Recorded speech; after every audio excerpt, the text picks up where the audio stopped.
at the 20-yard line. And there is some consoling going on. What a game Madison has had to lose it at this point. And Dalvin Cook knows exactly how that feels. He had the fumble in week 1 that we looked at, and was that a fumble? Was he down? A chance for the Lions to force a tie.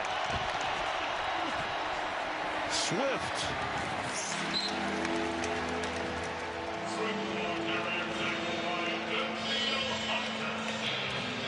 It'll be up to the Viking defense to secure this win. Yeah, and just remember how well that front has played the last few series. The Minnesota defensive line has dominated the Detroit Lions offensive line. Now, you were in a different situation where you were forced to throw the football, so you were dropping back. They're much more even with the playbook right here with this type of field position and the time left on the clock.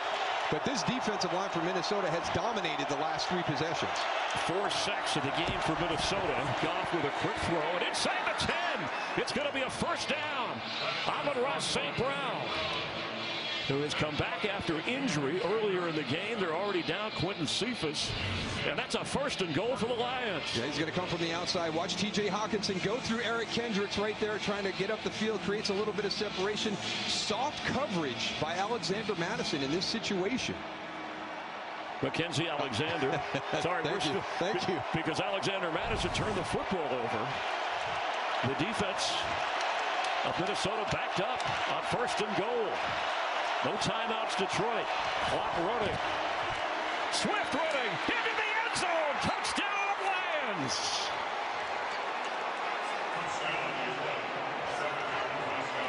That deserves a wow. 37 seconds remaining. Do you dare go for 2, or you're going to kick the extra point? Let's see. What a great job by Jonah Jackson, number 73, getting to that second level. He's the one that made it easy for DeAndre Swift. They're going for the win right here on the road. A la Jack Del Rio down in New Orleans years ago. Roll the dice, Dan.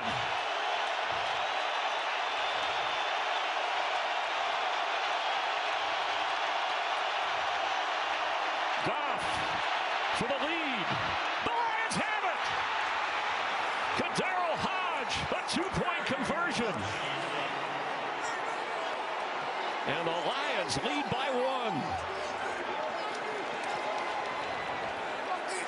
A gutsy call after passing up a couple of 4th down gambles that he didn't want to go for. What a play. There's Kadaro Hodge coming across in motion. And I tell you what, just great at getting the misdirection. Xavier Woods is trying to come across with that, and then he breaks back through, and that's how he got open and got the separation. Tired of getting pushed around by the Vikings in the last 7 meetings.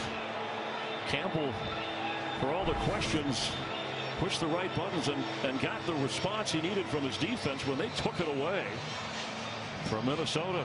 Oh, there's just so many opportunities today for Detroit to say that's it. We've lost another one. We just can't finish. We can't close out these games. We continue to shoot ourselves in the foot, and they hang in there. They just continually hang in there. Yeah. I mean, and you just saw the picture of Alexander Mattison and how he feels right now, like he let the entire team down. And how Jared Goff feels after a couple of turnovers. But DeAndre Swift showed you that fight late when it seemed like the game was out of hand, and then fitting that he scored the touchdown. Now, a little bit of a tone setter there when he took on Rashad Breeland out there in the open field and ran him over. A piece of cake field goal. There wasn't any hesitation about the Vikings. Joseph trying from 49 that fell just short. Abdullah will run it out. Vikings have 2 timeouts, but very little time. He has stopped short of the 20-yard line. 33 seconds remain.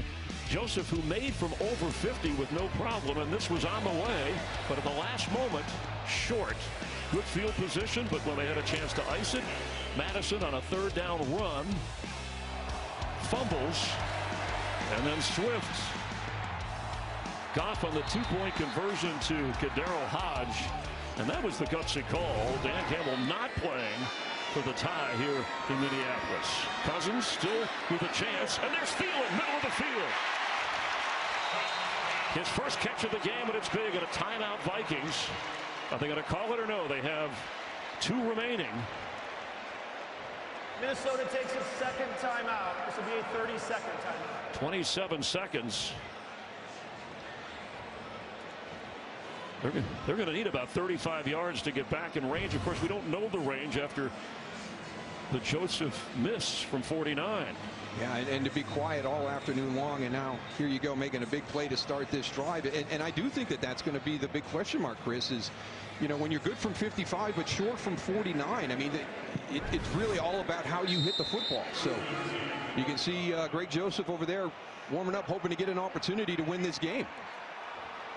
But first they have to get in position. 27 seconds, one timeout. Catch made, but so is the tackle at the 45. Need to rush up and spike it. That's D.D. Westbrook. They're going to use the timeout, their last. Minnesota takes its third and final timeout. Yeah, and that's one of those situations as a quarterback. You just want to throw that incomplete in that situation because they kind of had you defensively and conserve all that time. Because they've got a blitz coming off. You've got your little hot route that's going to be there, but you're going to get tackled right away in bounds. Need about 20 yards now to at least give yourself a shot. 22 seconds and out of timeouts. Joseph with a clutch kick in the opener to force overtime with the Bengals. Missed against the Cardinals. That 37. Arizona beating Minnesota in that game. Cousins, middle of the field, catch made. That's field goal range, and that's Adam Thielen. They need to run up and spike it as quickly as they can. Down to 10,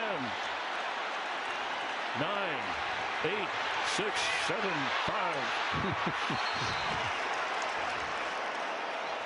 Well, that shows you they have confidence in Greg Joseph from that distance. There was an opportunity to get that clocked at about 11 seconds and then maybe have another chance for a play to get a few more yards off of that with a quick throw to the outside. And that's what I thought they would do, because this is 54 now, as you pointed out. He's made from 55, but this is also the direction where the 49-yarder was straight at it, but somehow seemed to die when it got toward the goalpost and fell just short.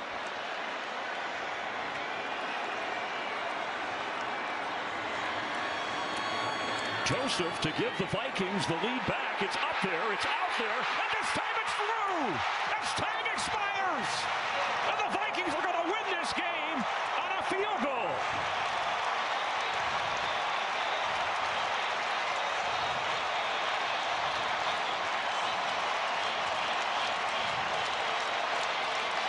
Hoisted in the air. What a game.